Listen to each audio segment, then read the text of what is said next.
Mi mujer me engañaba con su conductor durante meses mientras yo pensaba que todo era normal. Al final la descubrí, destapé todas sus mentiras, logré ir un paso por delante de todos con los que conspiraba en secreto y acabé con 270.000 euros que cambiaron mi vida por completo. Me llamo Daniel, tengo 34 años y trabajo como técnico informático. Mi mujer, Julia, de 31, es consultora de marketing. Llevábamos 6 años casados, sin hijos, sin grandes discusiones, solo esa rutina tranquila que la gente suele llamar un matrimonio estable. O al menos eso creía yo. Julia empezó a usar una app de transporte hace un año, cuando su oficina se trasladó al centro de Madrid. Recuerdo que una vez se rió y me dijo: «Siempre me toca el mismo conductor, Pablo. Debo de ser su clienta favorita». No le di importancia. ¿Por qué habría de hacerlo? Decía que era educado, discreto, uno de los buenos. Pero con el paso de los meses, algo empezó a cambiar. Empezó a vestirse diferente para ir a trabajar, no de forma exagerada, simplemente más arreglada. Su móvil estaba siempre boca abajo, los trayectos parecían más largos y volvía a casa con un leve olor a colonia que no era la mía. Una vez hice una broma al respecto. Ella puso los ojos en blanco y me llamó paranoico. Luego empezaron las cancelaciones, cenas, películas, escapadas de fin de semana. Asuntos de trabajo, decía. No te imaginas lo exigentes que son los clientes. Lo irónico es que empezó a quejarse de que yo no era lo bastante ambicioso. Gano bien manteniendo redes y sistemas, pero de repente ya no bastaba. Me decía cosas como: «Estás demasiado cómodo, Dani. Te has estancado». Varias veces le ofrecí ir a recogerla al trabajo. Siempre respondía lo mismo: «No hace falta, Pablo ya viene a por mí». El mes pasado dejó el móvil en la encimera antes de salir corriendo a otra reunión. Vibró una vez. En la pantalla apareció un mensaje. «¿A la misma hora de siempre? ¿Qué ganas tengo?» El remitente, Pablo. Fue la primera vez que comprendí que algo no solo iba mal, sino que estaba a punto de estallar. Y vaya si lo hizo. Pero no de la manera que habría imaginado. Después de ver aquel mensaje de Pablo, me repetí que no debía sacar conclusiones precipitadas. Tal vez fuera algo inocente. Quizá estaba cayendo en el tópico del marido inseguro. Así que, en lugar de enfrentarla, decidí observar en silencio. Al día siguiente, Julia volvió a salir con prisas. Se la veía distinta. El pelo perfectamente peinado, el maquillaje impecable, la ropa demasiado elegante para una reunión con un cliente. Cuando le pregunté: «¿A dónde vas así?», ella me lanzó su habitual mirada de fastidio. «Cena de trabajo». «No me esperes despierto, ¿vale?». La observé desde la ventana de la cocina mientras salía. 10 segundos después, un sedán negro se detuvo frente a la puerta. La misma matrícula que había visto un montón de veces. El coche de Pablo. Algo dentro de mí se rompió. Cogí la chaqueta, las llaves y decidí seguirla. No en plan película dramática, simplemente quería respuestas. Condujeron al otro lado de la ciudad, por calles secundarias, hasta que aparcaron cerca de un parque. Dejé mi coche a una manzana y esperé. El corazón me latía tan fuerte que parecía que me iba a romper las costillas. A los 10 minutos vi movimiento en el asiento trasero. Al principio pensé que tal vez le estaba enseñando algo en el móvil. Pero entonces vi su cara a través del cristal, reía, se inclinaba hacia él. Demasiado cerca. Me acerqué, intentando mantener la calma, diciéndome que quizá estaba equivocado. Pero cuando llegué lo bastante cerca, vi su mano sobre el hombro de él. Y en ese instante se quedó helada, me había visto. Su expresión pasó de la sorpresa a la furia en medio segundo. Salió del coche de un portazo. «Me estás siguiendo, Daniel». «¿Pero qué te pasa?». Pablo tenía cara de susto, como si lo hubieran pillado robando documentos secretos. Yo no dije nada. Me quedé quieto. Julia siguió, con la voz aguda y temblorosa. «¿Estás loco? Lo estropeas todo porque no puedes confiar en mí ni 5 minutos». Solo le hice una pregunta. «¿Te estás viendo con él?». Su rostro se contrajo, no de culpa, sino de rabia. ¿Cómo te atreves? Siempre igual. Siempre haciéndome quedar como la mala cuando el aburrido y paranoico eres tú. Se dio la vuelta, gritó a Pablo que arrancara. Él dudó un segundo, me miró con cara de querer disculparse, y luego pisó el acelerador. Me quedé allí, quieto. Las luces del parque se encendieron. La noche se volvió fría, aunque hacía calor. Creí que aquel era el punto más bajo. Pero no lo era. Porque 2 días después, Julia volvió a casa con un anuncio inesperado, uno que lo cambió todo y que acabaría llevándome a una decisión que valía 270.000 euros, una que jamás habría imaginado. Julia no volvió a casa aquella noche después del incidente en el parque. Yo no pegué ojo. Me quedé en el salón, sentado, repasando una y otra vez cada discusión, cada llamada de trabajo a deshora, cada recibo de Cabify que, de repente, cobraba sentido. Al día siguiente, sobre el mediodía, recibí un mensaje. Necesito espacio. No me llames. Eso fue todo. Sin disculpas. Sin explicaciones. Nada. 2 días después, apareció por la puerta como si nada, como si acabara de salir de una clase de yoga, con un batido en la mano y las gafas de sol sobre la cabeza. Cuando le pregunté dónde había estado, contestó. De verdad, Daniel, tienes que calmarte. Me quedé con una compañera de trabajo porque no soporto tus constantes acusaciones. Mis acusaciones. Claro. Le dije que sabía lo de Pablo, que la había visto en el coche. Ni siquiera pestañeó. En cambio, me dedicó una sonrisa medio burlona que no olvidaré jamás, una de esas que dicen yo tengo el control, tú no. Crees que lo sabes todo, pero no tienes ni idea, me soltó. Hay cosas que están pasando que no entenderías. ¿Qué cosas? Pregunté. Titubeó un momento, y luego lo soltó como quien lanza una bomba. Voy a dejar mi trabajo. Pablo y yo vamos a montar algo nuevo. Un negocio. Y antes de que empieces a hacer el ridículo otra vez, no es lo que piensas. Él solo me está ayudando a salir de esta vida tan miserable. Vida miserable. Así llamó a nuestra vida. Le dije que no podía tirar nuestro matrimonio a la basura como si fuera un contrato mal hecho, y entonces explotó. Gritos, portazos, acusaciones de que la estaba ahogando, que se merecía algo mejor que esta vida aburrida de pueblo. Y, justo en medio de aquella rabieta, sacó el móvil y dijo. Te vas a arrepentir. Ojalá hubieras sido más amable cuando llegue la oferta. ¿Qué oferta? Pregunté. Volvió a sonreír, igual que antes. Ya lo verás. Y cuando pase, acuérdate de que te lo advertí. Y se marchó.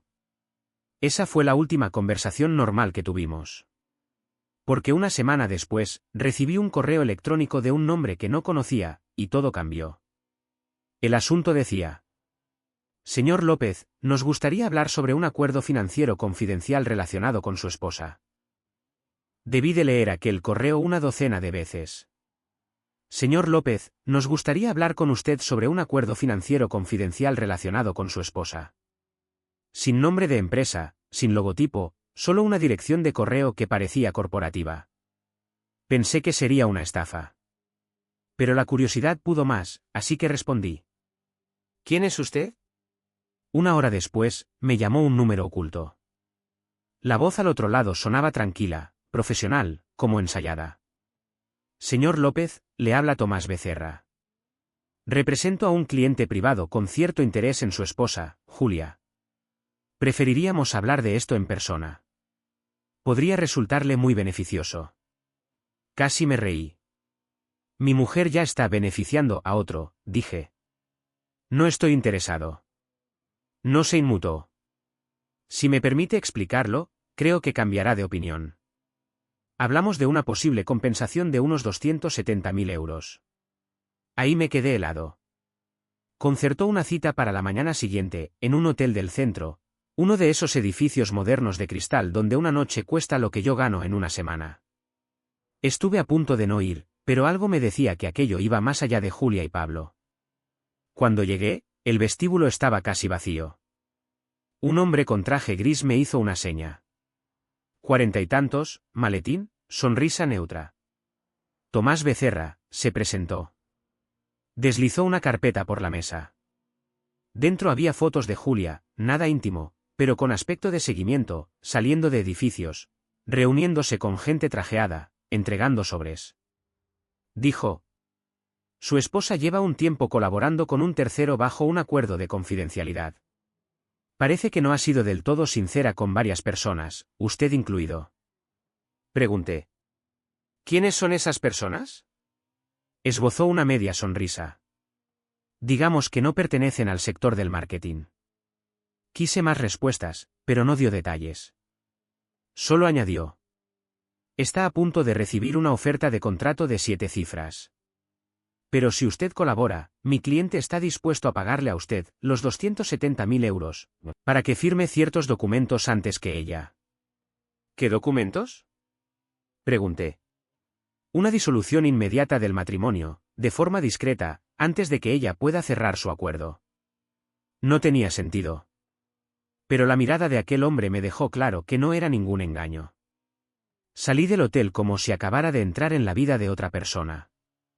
Cuando llegué a casa, Julia estaba allí. Actuaba dulce, cocinando, fingiendo que la última semana no había ocurrido.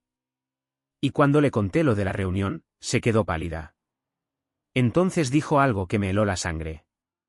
No se suponía que te enteraras así. Cuando Julia dijo. No se suponía que te enteraras así. Su voz no sonó enfadada, como de costumbre. Era suave, temblorosa. Por primera vez en meses, parecía asustada. Le pregunté directamente. ¿Quiénes son esas personas? ¿Qué tipo de trato te paga 270.000 euros? Dudó, luego se sirvió una copa, como si quisiera ganar tiempo. Por fin dijo. Es complicado, Daniel. Estoy ayudando a lanzar algo enorme. Pablo me presentó a unos inversores de fuera de España. Vieron potencial en mí, en mis ideas. Dijeron que podía formar parte de algo revolucionario. Fruncí el ceño. ¿Así que es un negocio? Más o menos. Evitó mirarme a los ojos. Están montando una empresa que analiza el comportamiento de los clientes a través de datos de transporte. Yo empecé como asesora, pero me ofrecieron una participación. Sonaba ensayado, demasiado ordenado, como un guión. Le conté lo de Tomás Becerra y la oferta. Se quedó helada a mitad de sorbo. El color se le fue de la cara. ¿Has hablado con él? ¿Has quedado con él? Sí, le dije. Me ofreció 270.000 euros para firmar el divorcio antes de que tú cierres ese trato. ¿Por qué? La voz de Julia se quebró. ¿Por qué no pueden firmarlo si sigo legalmente casada? Aquello me golpeó como un ladrillo. ¿Por qué no? Se llevó las manos a las sienes. Los inversores quieren un expediente limpio. No confían en nadie con ataduras. Pablo les habló de ti y piensan que eres un riesgo. Dijeron que si no me separaba, se retirarían. Pero pensaba solucionarlo por mi cuenta, discretamente. ¿Mintiendo? Pregunté. Gestionando la situación, replicó con brusquedad. Y ahí estaba otra vez, la Julia de siempre. ¿Tienes idea de lo que esto significa para mí? ¿Para nosotros? Estaba intentando mejorar las cosas. Pero no, tú tenías que meterte como un crío incapaz de mantenerse al margen. La miré fijo. Entonces, si acepto los 270.000 euros, ¿tú te quedas sin nada? Esbozó una sonrisa fría. Si los aceptas, lo pierdo todo. Pero no lo harás. Eres demasiado moral, ¿verdad? Por un segundo, casi sentí lástima por ella. Casi. Entonces su móvil vibró. En la pantalla apareció un mensaje. Reunión confirmada. El cliente vuela mañana. Y en ese momento lo entendí. Fuera cual fuera el juego de Julia, yo no era el único al que estaba engañando. Porque Pablo no era su único socio. Julia pasó la mañana paseando de un lado a otro por el salón, con el móvil pegado a la mano. Se le notaban los nervios, saltaba a la mínima, incluso cuando solo le preguntaba si quería un café. Alrededor del mediodía, un todoterreno negro se detuvo frente a la casa. El hombre que bajó no tenía pinta de inversor. Rondaría los 50, traje impecable, mirada fría. De esos que imponen silencio sin decir una palabra. Julia salió corriendo a su encuentro antes de que pudiera preguntarle quién era. La observé desde la ventana mientras hablaban junto al coche. Él no le dio la mano.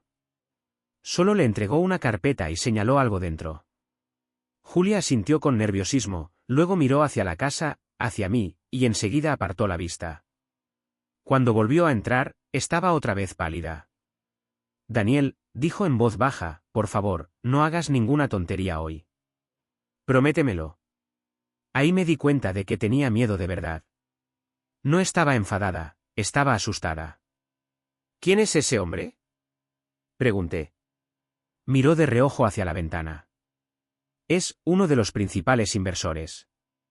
Están terminando el papeleo. Solo necesitan confirmar que todo está limpio. Es decir, dije con frialdad, que estamos divorciados. Asintió, con los labios apretados. Hoy están verificándolo todo. Les he dicho que vas a firmar en breve. Me eché a reír. ¿Se lo has dicho así, sin más? Daniel, ¿no sabes lo serio que es esto? Siseó, aferrando la carpeta. Si creen que puedes estropearlo, no será solo mi problema, será también el tuyo. Antes de que respondiera, mi móvil vibró. Un correo nuevo, Tomás Becerra. Sabemos que Julia se ha reunido con nuestro cliente. Le recomendamos reconsiderar nuestra oferta. Solo hoy. La coincidencia no lo era. Nos estaban vigilando. A los dos. Julia vio la pantalla encenderse y perdió los nervios. ¿Sigues hablando con ellos? ¿Estás loco? Vas a destrozarlo todo. Intentó quitarme el móvil, gritando que nunca sabía aprovechar las oportunidades reales. Por un momento pensé que iba a tirarlo al suelo. Pero de repente se detuvo, respiró hondo, y sonrió. Esa sonrisa falsa, peligrosa. ¿Sabes qué? Perfecto. Acepta su oferta. A ver qué pasa cuando juegues a cosas que no entiendes. Subió las escaleras de un portazo. Volví a mirar por la ventana. El todoterreno negro seguía aparcado. El hombre dentro no se había movido. Estaba esperando. Y tenía la sensación de que ya no esperaba a Julia. El todoterreno no se movió en casi una hora. Intenté ignorarlo, pero la curiosidad, y quizá la estupidez, pudieron más. Al final, cogí la chaqueta, salí a la calle y llamé al cristal tintado. La ventanilla bajó lo justo para dejarme ver los ojos del hombre. Tranquilos. Indescifrables. Con un gesto de la mano señaló el asiento del copiloto. Señor Lozano, por favor. Hablemos. Dudé un segundo, pero acabé subiendo. El coche olía a cuero y a silencio. Me llamo señor Carrow, dijo. Represento al consorcio interesado en la iniciativa de su esposa. Pronunció iniciativa como si le diera asco la palabra. Ya hablé con su colega, respondí. Tomás Becerra. Me ofreció 270.000 euros por firmar el divorcio. Carrow asintió despacio. Sí. Esa oferta sigue en pie. De hecho, ahora es más urgente. ¿Por qué? Me tendió un documento, un contrato legal breve, con todo perfectamente redactado. Mi nombre. El de Julia. La cantidad. Una cláusula de confidencialidad. Todo limpio, frío, profesional. Si ella firma el acuerdo con nosotros mientras aún está casada, explicó, conservaría derechos sobre la propiedad intelectual. Eso complica la estructura de titularidad. Si el matrimonio se disuelve antes, nuestro cliente obtiene los derechos exclusivos. Es solo negocio, nada personal. ¿Nada personal? Repetí. Me están pagando para desaparecer. Encogió los hombros. Considérelo una compensación. Usted obtiene su libertad y una cantidad generosa. Ella puede continuar con su carrera. Todos ganan. Miré el contrato. 270.000 euros. Suficiente para saldar mis deudas y empezar de cero en cualquier sitio. Pero había algo que no encajaba. ¿Y si no firmo? Pregunté. Carrow miró por la ventanilla, con aire cansado. Entonces el proyecto de Julia se derrumba. Los inversores se retiran. Ella lo pierde todo. ¿Y a usted qué más le da? Giró la cabeza hacia mí, con los ojos helados. Porque no es solo ella quien tiene algo que perder. Antes de que pudiera insistir, su móvil vibró. Miró la pantalla, frunció el ceño y murmuró. Parece que su esposa está haciendo movimientos imprevistos. ¿Qué movimientos? Pregunté. Sonrió apenas. Está reuniéndose con otro comprador en este mismo momento. Abrió la puerta del coche y dijo. Señor Lozano, le conviene decidirse pronto. Mañana puede que esos 270.000 ya no estén sobre la mesa. Me quedé fuera, paralizado. El todoterreno se alejó calle abajo. Cuando entré en casa, Julia había desaparecido. Sobre la encimera de la cocina había una nota. Si arruinas esto para mí, te arrepentirás para siempre. A la mañana siguiente comprendí a qué se refería. Porque Julia no estaba reuniéndose con otro comprador cualquiera. Intentaba vender algo que no le pertenecía. No dormí aquella noche. Las palabras del señor Carrow no dejaban de darme vueltas en la cabeza. Está reuniéndose con otro comprador potencial ahora mismo. Había algo en la forma en que lo dijo que no sonaba bien. A mediodía del día siguiente, decidí seguirla. Conduje 2 calles por detrás en mi viejo coche, procurando no llamar la atención.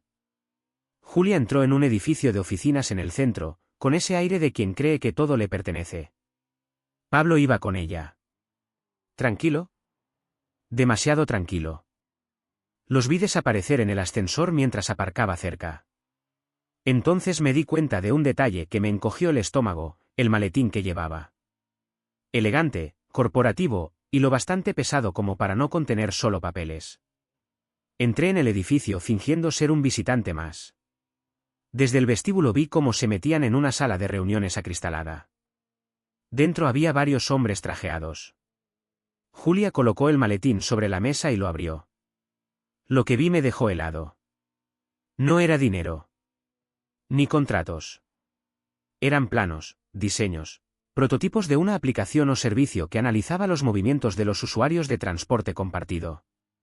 Todo parecía legal, pero algo no cuadraba. Uno de los hombres habló con voz firme. En cuanto adquiramos esto, usted quedará fuera del proyecto. Cerraremos el acuerdo en cuanto su marido deje de estar implicado. El rostro de Julia se tensó, pero enseguida soltó una risa nerviosa. Por supuesto. Ese es el plan. Entonces lo comprendí. Julia no solo me estaba dejando, ni me había engañado con Pablo. Estaba negociando un acuerdo empresarial con gente que yo no conocía, y que estaba dispuesta a pagarme 270.000 euros para que me apartara del camino. Y ahí me cayó la ficha. La oferta no era un soborno. Era una advertencia. Cuando la reunión terminó, Julia y Pablo salieron riendo, hablando de cerrar el siguiente trato. Tenía 2 opciones. Firmar los papeles y aceptar los 270.000 euros. O enfrentarla y arriesgarme a perderlo todo, incluso el control sobre mi propia vida. Pero justo cuando di un paso adelante, ella se giró. Nuestros ojos se cruzaron. Esa misma expresión de siempre, soberbia, calculadora. Y sus labios susurraron. ¿De verdad crees que puedes detenerme? En ese instante lo entendí. El problema no era su egoísmo. El problema era el juego que estaba jugando. Y lo dentro que yo ya estaba en él. Esa noche no los seguí a casa. No podía. Necesitaba un plan, o al menos una pista que me dijera de qué lado de este juego retorcido estaba realmente. Los mensajes de Julia, sus correos, las notas que me dejaba, todo era una estrategia calculada para confundirme, intimidarme y manipularme. A la mañana siguiente recibí otro correo de Tomás Becerra. Breve. Preciso. El cliente es consciente de sus movimientos de ayer.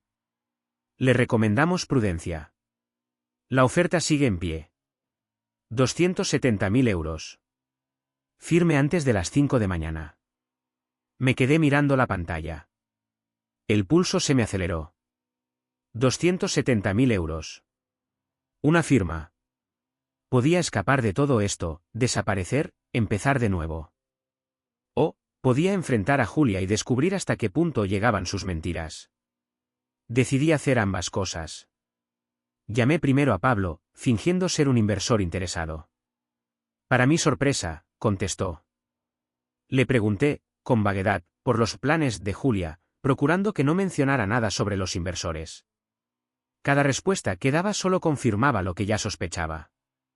Julia era la que movía los hilos. Pablo no controlaba nada. Después la llamé a ella, intentando sonar casual. ¿Tienes un rato para tomar un café? Su voz sonó tensa. ¿Por qué? ¿Qué pretendes ahora? Nada, solo charlar. La vida, el trabajo, ya sabes. Dudó un momento. Finalmente, aceptó. Nos encontramos en una cafetería tranquila del centro. Ella llegó antes, impecable, como siempre. Yo intenté disimular la rabia y la confusión que me hervían por dentro. «Has estado ocupada», le dije. Sonrió con esa suficiencia que me sacaba de quicio. «Daniel, siempre he estado ocupada. Lo que pasa es que tú nunca te diste cuenta».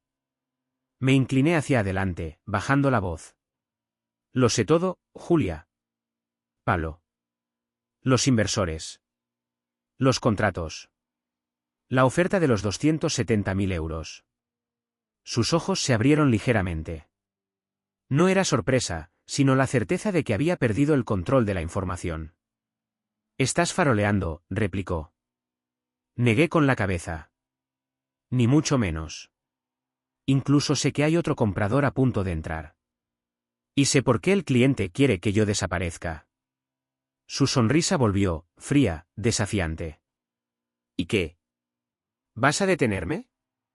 ¿O vas a coger el dinero y largarte? No respondí enseguida.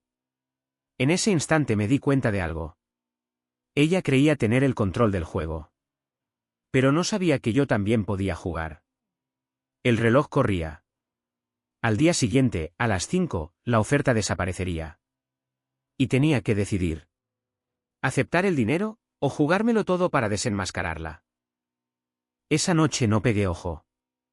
Cada escenario se repetía en mi cabeza una y otra vez: aceptar los 270.000 euros, desaparecer, empezar de cero, o enfrentarme a Julia y arriesgarlo todo.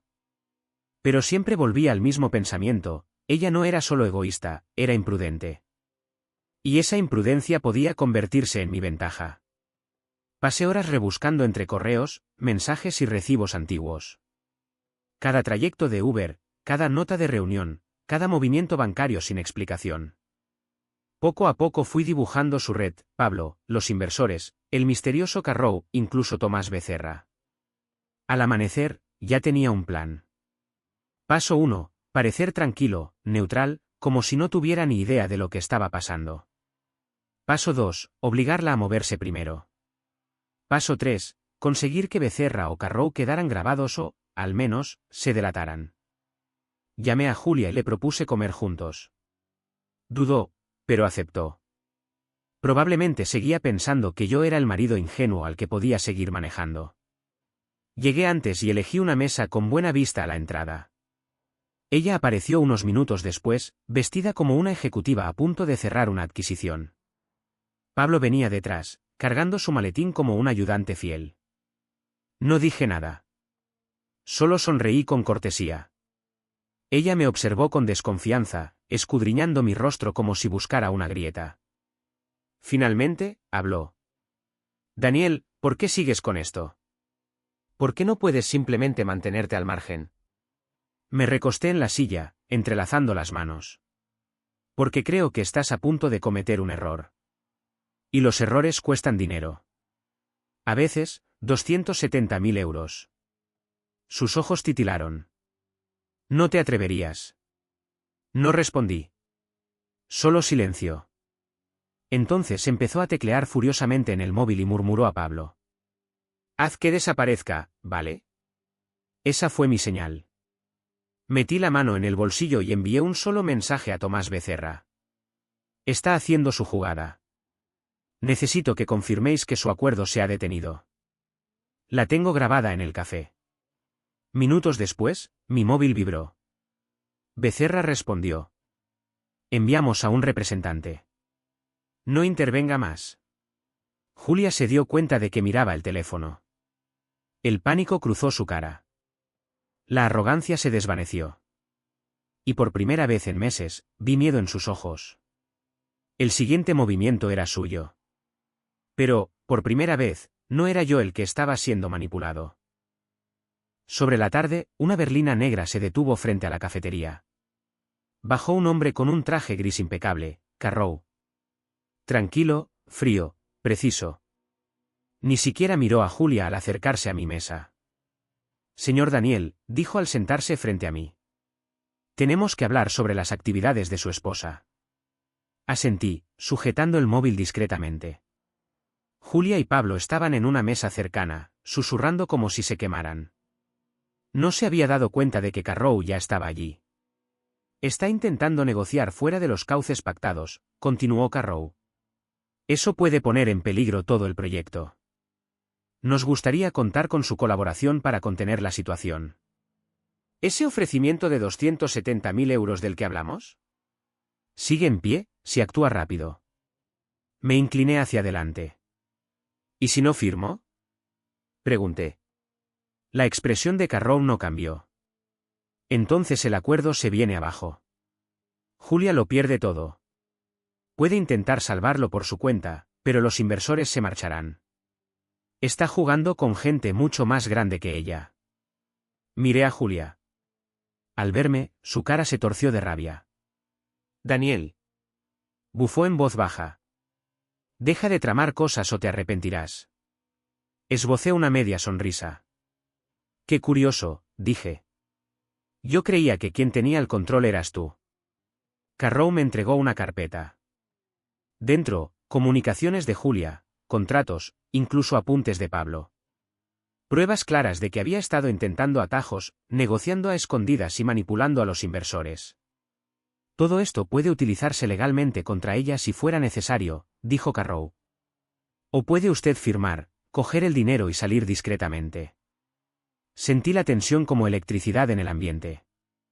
La furia de Julia era evidente, pero la calma dominante de Carrow la hacía parecer pequeña, sin poder. Y por primera vez me di cuenta de algo, yo ya no estaba solo observando. Tenía palancas de presión. No contesté enseguida. Quería que se removiera un poco. Ella se inclinó, con la voz cortante y desesperada. Daniel, no. No sabes lo que haces. Un paso en falso y... Carrow la interrumpió. Señor Daniel, la decisión es suya. Puede poner fin a esto ahora, por 270.000 euros, o llevarlo más allá. Pero tenga en cuenta, una escalada puede acarrear consecuencias para las que ella no está preparada. La cara de Julia palideció. La seguridad que había mostrado durante meses empezaba a resquebrajarse. Se volvió hacia Pablo con furia. ¿Por qué no lo has detenido? Pablo se encogió de hombros, visiblemente incómodo. Y entonces yo tomé una decisión. Un único movimiento que iba a cambiarlo todo, para Julia y para mí. Me quedé allí sentado, con la carpeta pesada entre las manos, sintiendo la mirada de Julia clavada en mí como un cuchillo. Pablo se removía a su lado, sin saber a quién apoyar. Carrow simplemente observaba, brazos cruzados, como un juez esperando el veredicto. La oferta de 270.000 euros era real. Podía aceptarla y marcharme, dejar a Julia, dejar las mentiras, dejar el caos. Empezar de cero. Sin juicios, sin traiciones. Solo, libertad. Pero no lo hice. Me recosté en la silla, sonreí y dije. No voy a firmar. La cara de Julia pasó de la incredulidad a la furia en cuestión de segundos. ¿Qué? ¿Estás loco? No tienes ni idea de lo que estás tirando por la borda. Carrow habló con calma. Entonces comprende los riesgos, señor Daniel. Sabe perfectamente lo que puede suceder. Asentí. Lo sé. Pero hay algo que usted no entiende, dije, señalando la carpeta. Me han mentido, manipulado y usado durante meses. Y ahora tengo pruebas de todo. Si me marcho en silencio, gano 270.000 euros. Pero si actúo, las cosas se van a poner muy interesantes. El rostro de Julia se deformó. No te atreverías. Me levanté despacio. Oh, sí que me atrevo. Y lo voy a hacer. Pero antes. Saqué el móvil y empecé a enviar copias de la carpeta a mis contactos legales de confianza. Me aseguré de que todos los implicados vieran las pruebas, las manipulaciones, los acuerdos ocultos, los intentos de engañar a los inversores. Los ojos de Carrow se entreabrieron, sorprendido, pero no intervino. Julia palideció, los labios temblándole. Se volvió hacia Pablo. Podemos arreglarlo. Está fingiendo. Pero no fingía. Una hora después, sonó mi teléfono. Era Tomás Becerra. Señor Daniel, hemos revisado los documentos. Interesante movimiento. Acaba de girar la partida a su favor. Sonreí en silencio. No todo se compra con dinero. Y entonces llegó el correo. De un remitente desconocido, asunto simple.